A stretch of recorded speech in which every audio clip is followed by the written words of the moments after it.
வீரயுக நாயகன் வேல்பாரி பகுதி 102. பொழுது இருளத் தொடங்கியது. மேட்டுக்கரையிலிருந்து ஒரு பல்லக்கு புறப்பட்டது. வழிகாட்டியாக முன்னே சென்றான் காராளி. அவன் மனம் அளவு கடந்த பதற்றத்தில் இருந்தது.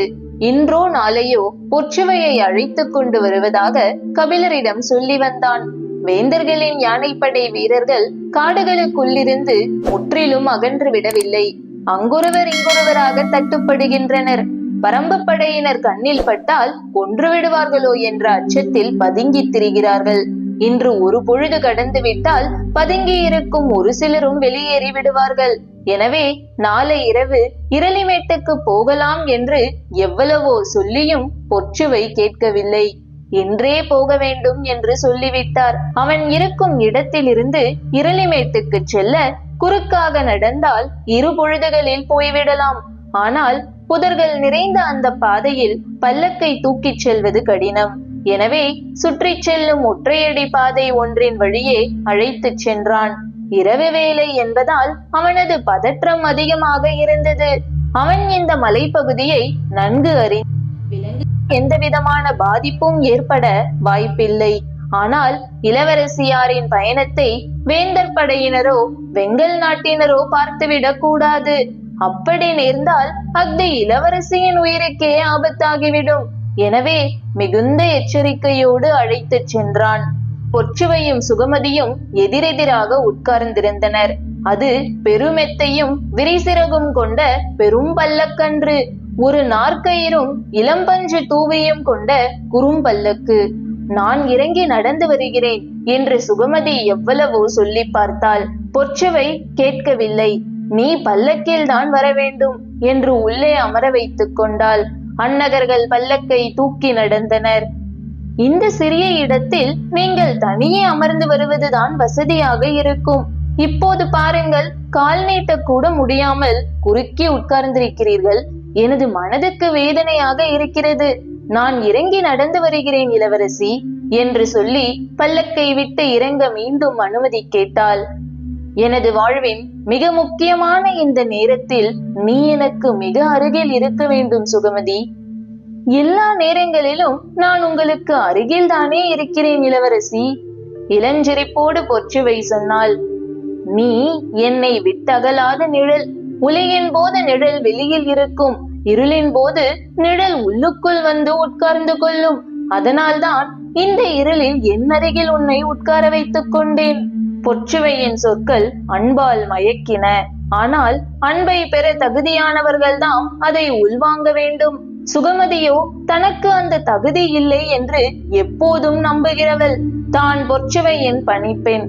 நீரோ பாலோ தேனோ தன் மீது எது கொட்டினாலும் உள்ளிறங்க அனுமதிக்காத கல் போலத்தான் பணிப்பெண்ணின் மனம் இருக்க வேண்டும் என்று சிறுவயது முதல் சொல்லி வளர்க்கப்பட்டவள்.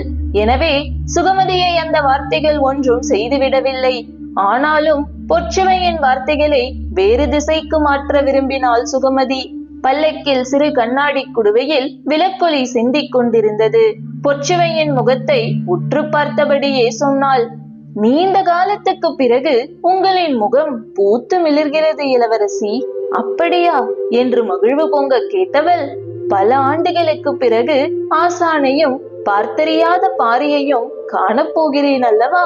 எனது முகம் மலராமல் என்ன செய்யும்? நான் காற்றில் மிதந்து கொண்டிருக்கிறேன் சுகமதி. எனக்குள் கவிதைகள் ஊற்றெடுக்கின்றன.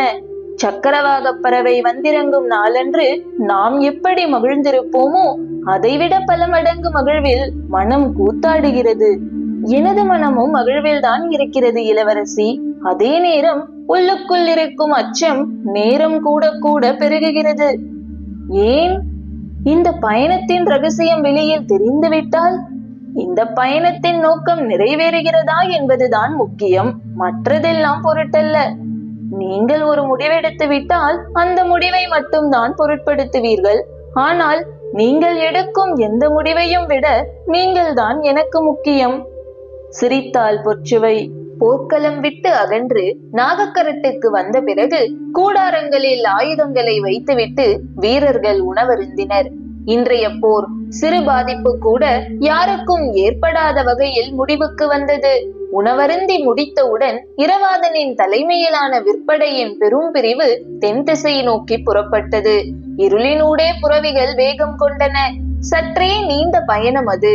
குலவெண்திட்டின் பின்புறத்தை அடைய குதிரைகள் விரைந்தன. வீரர்கள் வருவதற்கு முன்பே அங்கு எண்ணற்ற தீப்பந்தங்கள் ஏற்றப்பட்டு எல்லா விதமான ஏற்பாடுகளும் செய்யப்பட்டிருந்தன.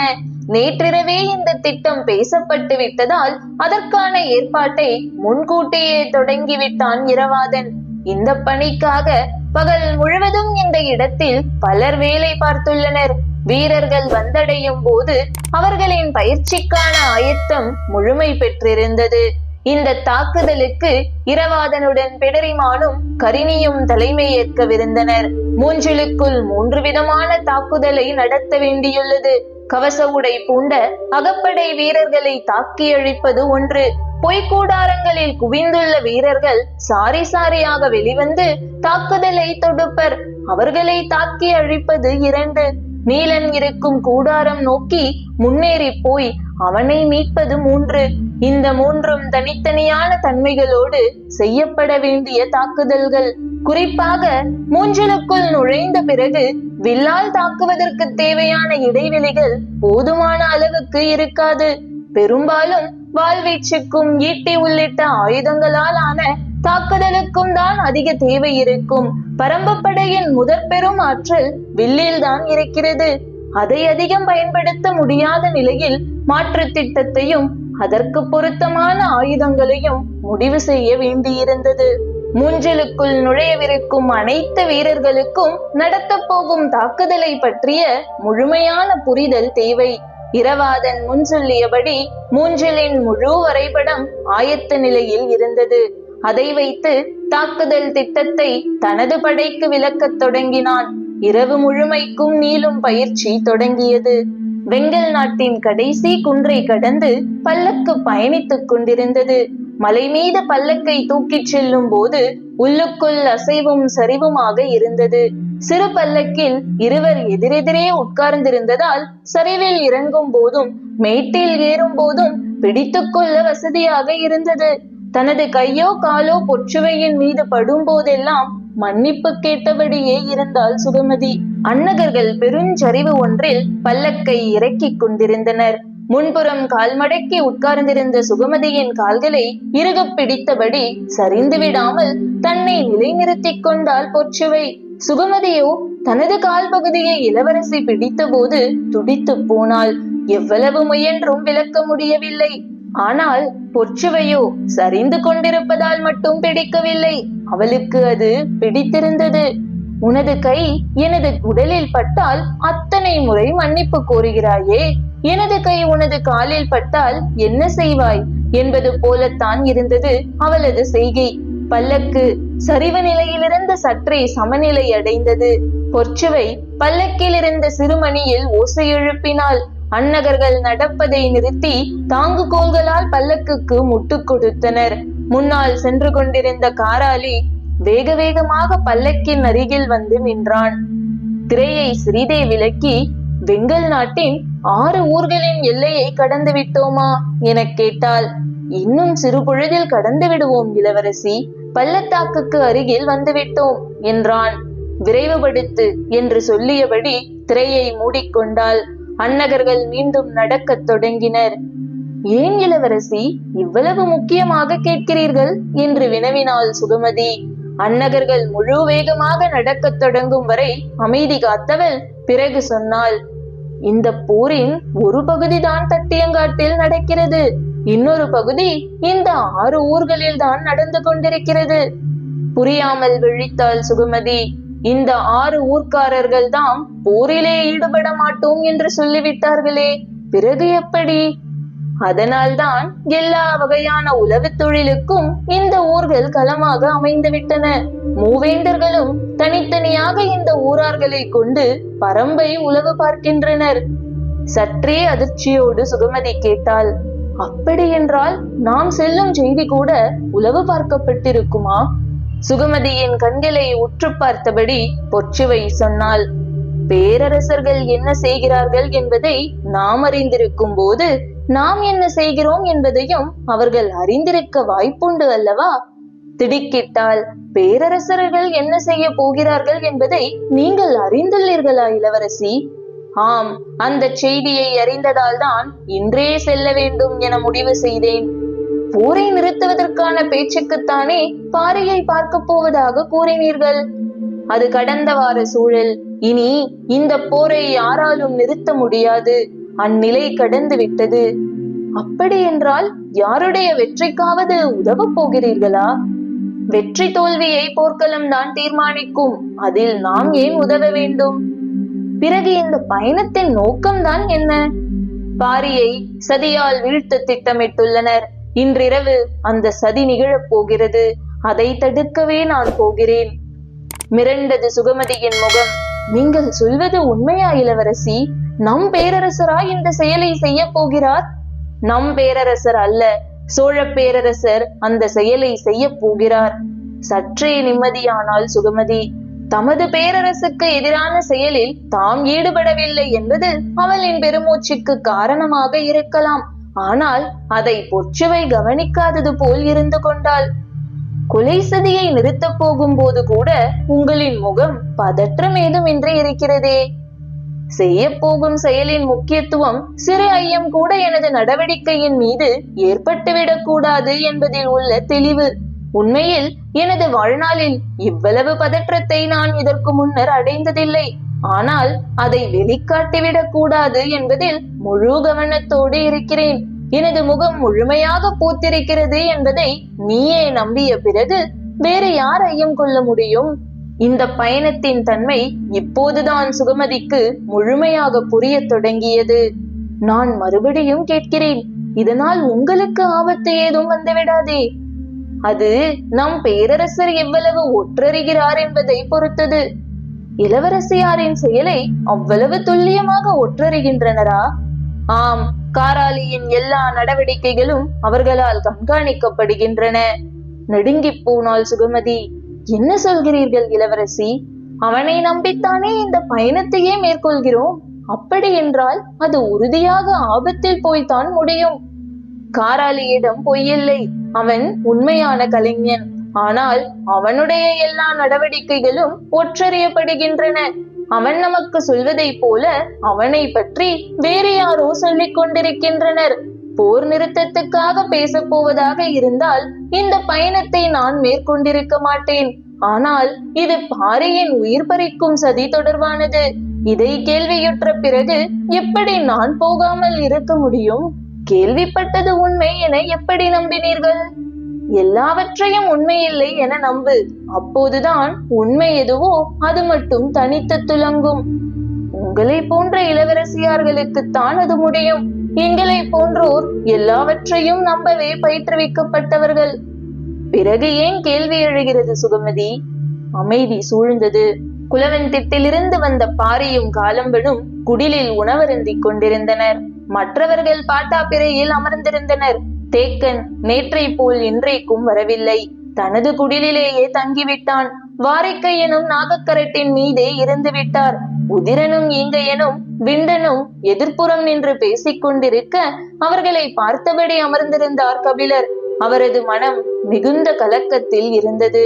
தேக்கனிடமோ முடியனிடமோ கலந்து கொள்ளாமலேயே பொற்சுவையை அழைத்து வர சொல்லிவிட்டோமே என்ற தவிப்பு அடங்கவில்லை. அந்நேரம் பாரியை பார்த்துவிட்டு முடியன் பாட்டாப்பிரை நோக்கி வந்து கொண்டிருந்தான். அவன் இங்கு வருவதற்குள் எதிர்ச்சென்று பேசிவிடலாம் என அவனை நோக்கி நடந்தார். தீப்பந்த வெளிச்சம் சிறிது தொலைவுக்குத்தான் இருந்தது. ஆனாலும் வேகமாக நடந்து முன் சென்றார். மேலே இருந்து இறங்கிக் கொண்டிருந்த முடியனை பார்த்ததும் தேக்கனின் உடல்நலம் பற்றி கேட்டறிந்தார். சொற்களின் வழியே தனது கவலை வெளிப்பட்டு விடாதவாறு சொல்ல முனைந்தான் முடியன். அதே முயற்சியோடு தான் தொடர்ந்து வந்த கபிலரின் சொற்களும் இருந்தன. நேற்று தன்னை தேடி வந்த காராளி சொல்லிய செய்தியை பகிர்ந்து கொண்டார். தேக்கனையோ உன்னையோ கலந்து கொண்டுதான் அவனுக்கு மறுசொல் சொல்ல வேண்டும் என்று நெடுநேரம் காத்திருந்தேன். ஆனால் இருவரும் வந்து சேரவில்லை. வேறு வழியில்லாமல் அழைத்து வர சொல்லிவிட்டேன் என்றார். அதிர்ச்சிக்குள்ளானான் முடியன். ஏன் அப்படி சொன்னீர்கள்? போர்ச்சூழல் எவ்வளவு மோசமாகிக் கொண்டிருக்கிறது என்பதை பார்த்து கொண்டுதானே இருக்கிறீர்கள். இந்நிலையில் அவர்கள் இங்கு வருவது எந்த வகையிலும் பொருத்தமல்ல. என்று கூறினான். எனக்கும் புரிந்தது, அதனால்தான் அதை தவிர்க்க முயன்றேன். ஆனால் முடியவில்லை.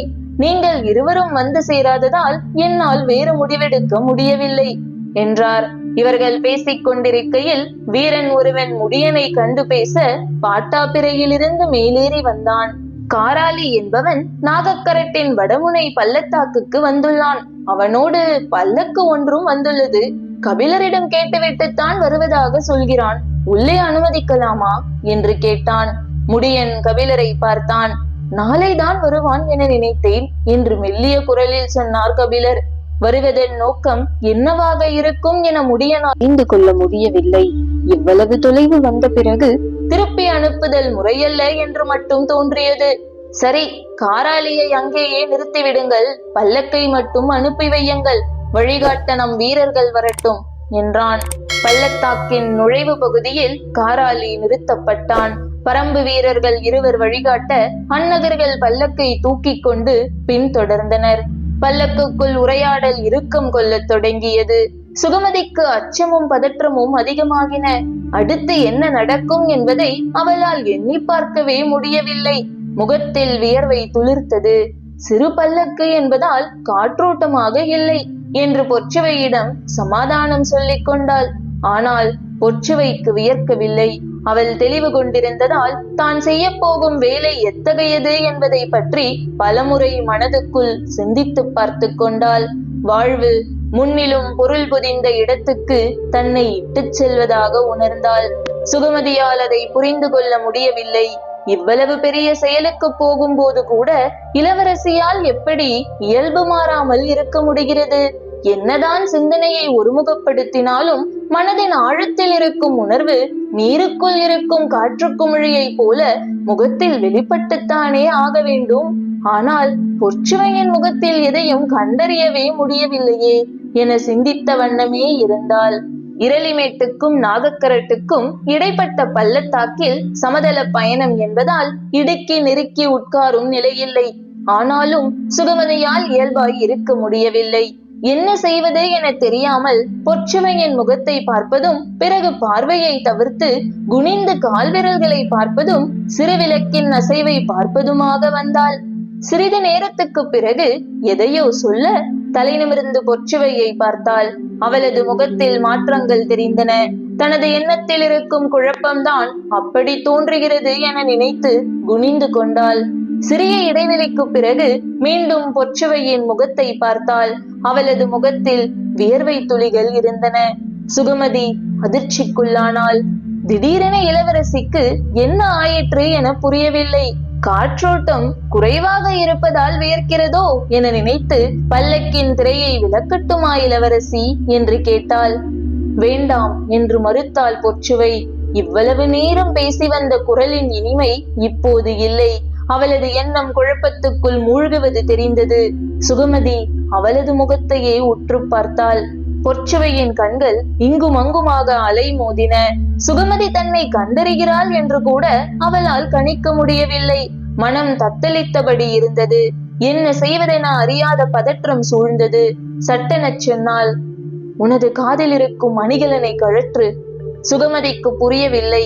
எனது காதணியை ஏன் கழற்றச் சொல்கிறாள் என்று மனம் குழம்பியபடி இருக்க கைகள் காதணியின் திருகாணியை திருகிக் கொண்டிருந்தன. அவளின் கைகள் செய்து கொண்டிருந்த அதே வேலையை பொற்சுவையின் விரல்களும் செய்து கொண்டிருந்தன. அவள் தனது காதணியின் திருகாணியை கழற்றிக் கொண்டிருந்தாள்.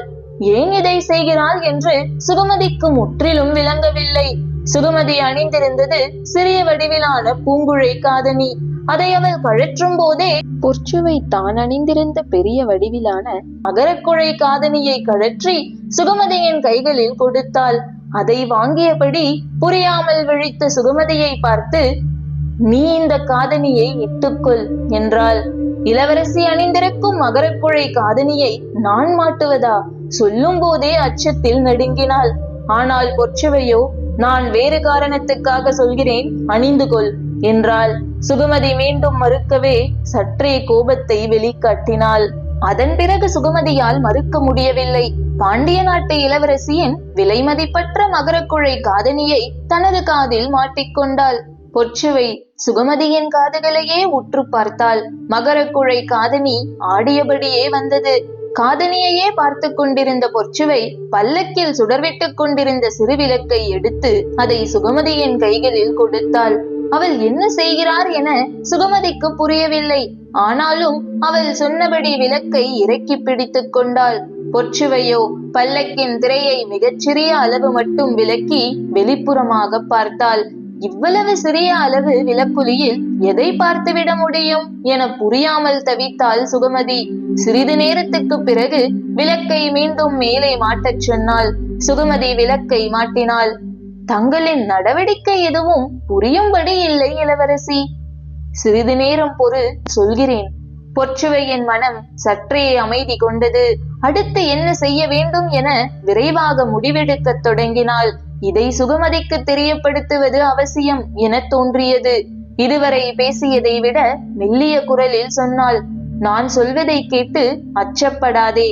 நமது பல்லக்கை தூக்கி வருகிறவர்கள் அன்னகர்கள் அல்ல. ஒரு கணம் நடுங்கி மீண்டாள் சுகமதி. என்ன சொல்கிறீர்கள் இளவரசி? ஆம், நினைவு தெரிந்த நாள் முதல் பல்லக்கில் பயணிப்பவள் நான். பல்லக்கு பயணத்தின் அத்தனை விதத்தையும் என்னால் எளிதில் கண்டறிய முடியும். கண்ணிமைக்காமல் பார்த்தாள் சுகமதி. அன்னகர்கள் பல்லக்கை தூக்குவதற்கும் மற்றவர்கள் பல்லக்கை தூக்குவதற்கும் எவ்வளவோ வேறுபாடுகள் உண்டு. அன்னகர்கள் பல்லக்கை தூக்கிச் செல்வது நீரில் மிதக்கும் பூவை போன்றது. அதுவே மற்றவர்கள் தூக்கிச் செல்வது கூடையில் தூக்கிச் செல்லும் பூவை போன்றது. வீசும் காற்றுக்கும் தூக்கிச் செல்பவரின் தோல் குலுங்கலுக்கும் பூ ஆடிக்கொண்டேதான் இருக்கும். இவர்கள் அன்னகர்கள் இல்லையா இளவரசி? ஆம், எனக்கு முதலிலேயே சிறிய ஐயம் வந்தது. ஆனால் மேடு பள்ளத்தில் பல்லக்கை தூக்கி வந்ததாலும் சிறு பல்லக்கில் இருவர் மிக நெருக்கமாக உட்கார்ந்திருந்ததாலும் கண்டறியாமல் விட்டுவிட்டேன். இப்போது சமதளத்தில் செல்லும் போது எனது மகரக்குழை காதணிகள் காது மடல்களில் இருந்து அசைந்து அசைந்து கழுத்தை போய் தட்டிக்கொண்டே இருந்தன. இவ்வளவு கனமான காதணிகள் இப்படி அசையும்படி அன்னகர்கள் ஒருபோதும் பல்லக்கை தூக்கிச் செல்ல மாட்டார்கள். அதனால்தான் உனது காதில் மாட்டி அவை அசையும் விதத்தை பார்த்தேன். திரையை விலக்கி கீழே பார்த்தது என்று கேட்டு முடிக்கும் முன் பொற்சுவை சொன்னாள். ஐயத்தை உறுதிப்படுத்திக் கொள்ள வேண்டுமல்லவா? அதனால் விளக்கின் ஒளியில் தூக்கிச் செல்பவர்களின் கால்களை பார்த்தேன். சுகமதியின் கண்கள் நடுங்கியபடியே அவளது முகத்தை பார்த்தன. பொற்சுவை சொன்னாள்.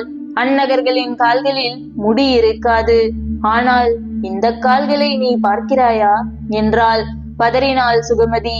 அப்படி என்றால் நம்மை தூக்கிச் செல்வது யார் இளவரசி? சற்று அமைதிக்கு பிறகு சொன்னாள். நம் அன்னகர்களை நமக்கு தெரியாமலேயே மாற்ற வேறு யாரால் முடியும்? நம் பேரரசர் தான் இதை செய்திருப்பார். ஏன்? பாரியை கொல்ல நம் மூலம் செய்யப்பட்டிருக்கும் ஏற்பாடாக இது இருக்கலாம். சொல்லும் போதே பொற்சுவைக்கு வியர்த்து அடங்கியது. கொலையை தடுக்க வருவதாக நினைத்து கொலையாளிகளை அழைத்து வந்துள்ளேன். சுகமதிக்கு மயக்கம் வருவது போல் இருந்தது. பொற்சுவையின் கண்களை கூட அவளால் பார்க்க முடியவில்லை. நீர் பெருகியது. பல்லக்கு சட்டென நின்றது. பரம்பு வீரர்கள் பல்லக்கை இங்கு இறக்குங்கள் என்று சொல்வது கேட்டது. பதறிய சுகமதி பொற்சுவையின் கைகளை இறுகப் பற்றினாள். நான் உங்களை இறங்க விட மாட்டேன் சொல்லிக் கொண்டிருக்கும் போதே கண்ணீர் பொங்கியது. அவளின் பிடியிலிருந்த கைகளை விலக்கி அவளின் தலையை தொட்டபடி பொற்சுவை சொன்னாள். பதற்றப்படாதே. நாம் எண்ணிய இடத்துக்குத்தான் வந்துள்ளோம். இனி பின்வாங்க முடியாது. நமது அறிவு நமக்கு கை கொடுக்கும். நம்பிக்கையுடன் எதிர்கொள்வோம். இல்லை, நான் கடமை வழுவ மாட்டேன். உங்களுக்கு எந்த தீங்கும் நேர அனுமதிக்க மாட்டேன் என்று பதறினாள். நீ எனது கனவின் மிச்சம். உனது வார்த்தைகளில் தான் அது முழுமை கொள்ள போகிறது. இங்கு என்ன நடந்தாலும் பல்லக்கை விட்டு நீ கீழிறங்க கூடாது என்று சொல்லியபடி சட்டென திரைவிலக்கி வெளியேறினாள் பொற்சுவை. தூக்கி வந்த அறுவர் தலைவணங்கி நின்றிருந்தனர். அவர்களுக்கு அருகில் பரம்பு வீரர்கள் 4 நின்றிருந்தனர். பல்லக்கிலிருந்து வெளிவந்ததும் எதிரில் இருந்த மரத்தின் அடிவாரத்தை பார்த்தால் அங்கு நிறைய தீப்பந்தங்கள் எரிந்து கொண்டிருந்தன. மரத்தின் அடிவாரத்தில் இருந்த கல் இருக்கைகளில் 6-7 பேர் பேசிக் கொண்டிருந்தனர். இடது ஓரத்தில் ஆசான் கபிலர் இருந்தார். பாட்டா பிறையின் வலது ஓரத்தில் பாரி இருந்தான். இடையில் முடியன், ஈங்கையன், உதிரன், விண்டன், காலம்பன் ஆகியோர் இருந்தனர். ஆனால் பொற்சுவை யாரையும் பார்க்கவில்லை. நேராக கபிலரை நோக்கி நடக்கத் தொடங்கினாள். மனதுக்குள் எண்ணங்கள் புரண்டெழுந்து கொண்டிருந்தன. சோழனின் சதித்திட்டத்தை எப்படி சொல்வது? உடன் வந்துள்ள பாண்டிய வீரர்களின் தாக்குதலை எப்படி தடுப்பது? எதுவுமே அவளுக்கு பிடிபடவில்லை. கண்களுக்கு வேறெதுவும் தெரியவில்லை. ஆசானின் முகம் மட்டுமே தெரிந்தது. அவரின் அருகில் வந்து நின்றாள் பொற்சுவை. வேகமாக வந்துவிட்டோமா என ஒரு கணம் எண்ணினாள். என்ன முடிவெடுப்பது என்பதறியாத பதற்றத்தோடு பணிந்து ஆசானின் கால்களை தொட்டாள். கண்கலங்கிய கபிலர் அவளுக்கு வாழ்த்து சொல்லி எழுந்திருக்கச் சொன்னார். ஆனால் பொற்சுவையால் எழுந்திருக்க முடியவில்லை. அடுத்து என்ன செய்வது என்பது அவளுக்கு பிடிபடவில்லை. குனிந்து வணங்கியபடி இருந்தவளின் மனம் கொந்தளித்தபடி இருந்தது. தன் வழியாக பாரியை எப்படி அடையாளம் கண்டறிவார்கள்? தாக்குதலுக்கு என்ன உத்தியை வகுத்திருப்பார்கள் என சிந்தித்தபடியே எழுந்தாள். ஆசான் வாஞ்சையோடு அவளின் தலையை தொட்டு வாழ்த்து சொல்லியபடி இருக்க, அவர் முகத்தை பார்த்ததும் பொற்சுவை கேட்டாள், ஈங்கையன் எங்கு இருக்கிறார் ஆசானே? சற்றே அதிர்ச்சிக்குள்ளானார் கபிலர். பாரியைத்தானே கேட்பாள் என நினைத்தோம். ஏன் ஈங்கையனை கேட்கிறாள்? எதுவும் புரியவில்லை. இடது கையை நீட்டி மூன்றாவதாக நிற்பவனை காட்டினார் கபிலர். பொற்சுவையின் கால்கள் அவனை நோக்கி திரும்பின. பல்லக்கின் மேற்பிடிமானங்கள் முழுவதும் உள்ளொடுங்கிய ஈட்டிகளால் ஆனவை. பொற்சுவை கபிலரை வணங்கிய பிறகு பாரியை வணங்கி பேசுவாள். அந்த கணத்தில் அவனை தாக்கி அழிக்க வேண்டும் என்னும் ஆணையோடுதான் நன்கு பயிற்சி பெற்ற வீரர்களை குலசேகர பாண்டியன் அனுப்பியிருந்தார். பொற்சுவையின் கால்கள் ஈங்கையனை நோக்கி நகரத் தொடங்கிய போது பாண்டிய வீரர்கள் பல்லக்கோடு ஒட்டியுள்ள ஈட்டியை இறுக பற்றினர். பொற்சுவையின் மனம் தள்ளாடியது. பாரி எங்கு இருக்கிறான்? ஒரு கணமேனும் அவன் முகத்தை பார்க்க வேண்டும் என மனதுக்குள் தோன்றியது. ஒருவேளை அந்த முகத்தை பார்த்துவிட்டால் தன்னை அறியாமலே கைகள் குவிந்து தாழ் பணிந்து விடுவோம். வேண்டாம் என மனதின் அடங்காத தவிப்போடு மூன்றாம் நிலையில் இருந்த ஈங்கையனின் முன்னால் வந்து நின்றாள். உடன் நிற்கும் யாருக்கும் எதுவும் புரியவில்லை. ஈங்கையனை பார்த்தபடி கைகளை குவித்து கால் தொட்டு வணங்க மண்டியிட்டாள் பொற்சுவை. ஈங்கையன் பதற்றத்தோடு அவளை தடுக்க முற்படும் போது பாண்டிய வீரர்களின் ஈட்டிகள் மின்னலென பாய்ந்தன. அருகில் நிற்பவர்கள் என்னவென்று அறியும் முன்பு அடுத்தடுத்து இறங்கின ஈட்டிகள். மற்றவர்கள் ஈங்கையனை நோக்கி ஓடி வருவதற்குள் கபிலரின் முகம் நோக்கி பீச்சு அடித்தது ஈங்கையனின் குருதி. கன நேரத்தில் பாட்டாப்பிரை போர்க்களமானது. எதிர்பாராத கணத்தில் தாக்குதலில் இறங்கிய பல்லக்கு தூக்கிகளை சுற்றி நின்றிருந்த பரம்பு வீரர்கள் கண்ணிமைக்கும் நேரத்தில் வெட்டி சரித்தனர். ஒருவன் கூட உயிர் தப்பவில்லை. அலறல் ஒலி மேலெழும் முன்பே எல்லாம் முடிந்தன. தாக்குதல் ஓசை கேட்டு பதற்றத்தோடு பல்லக்கை விட்டு வெளியில் வந்தாள் சுகமதி. மரத்தடியை பார்த்த கணத்தில் ஐயோ இளவரசி என்று உயிர் உருக கத்திக்கொண்டு ஓடினாள்.